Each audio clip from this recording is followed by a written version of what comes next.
ఆశయాన్ని సాధించాలన్న పట్టుదల ఉంటే దానికి ఆకాశమే హద్దు. అంగవైకల్యం ఏమీ చేయలేదని నిరూపించాడు 19 ఏళ్ల యువకుడు. చదవడానికి, ఉద్యోగం లేదా పని చేయడానికి ఎప్పుడు ఏదో ఒక సాకు చెప్తూ ఉండేవారికి ఇతనొక ఉదాహరణ. ఇతని జీవితం ఒక కనువిప్పు.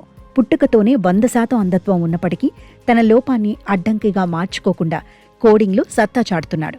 ఇటీవలి ఢిల్లీలో జరిగిన సక్షమ్ ఫస్ట్ కోడర్స్ పోటీల్లో సీనియర్ అడ్వాన్స్డ్ పైథాన్ కేటగిరీలో వ్రజ్ డాంగ్ ప్రథమ స్థానాన్ని కైవసం చేసుకున్నాడు. కళ్లు కనిపించకపోయినా కంప్యూటర్ కోడింగ్లో అతను సాధించిన ఈ విజయం ప్రస్తుతం దేశవ్యాప్తంగా చర్చనీయాంశమైంది.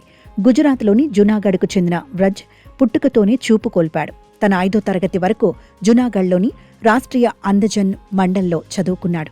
ప్రస్తుతం నోబెల్ యూనివర్సిటీలో బ్యాచిలర్ ఆఫ్ కంప్యూటర్ అప్లికేషన్ 4వ ఏడాది చదువుతున్నాడు. వ్రజ్ 8వ తరగతిలో ఉన్నప్పుడు తన సోదరి ఒక మొబైల్ అప్లికేషన్ డెవలప్ చేయడం తెలుసుకున్నాడు. అదే అతడికి టెక్నాలజీపై ఆసక్తిని పెంచింది. 9వ తరగతిలోనే కేవలం మొబైల్ సహాయంతో HTML నేర్చుకోవడం విశేషం.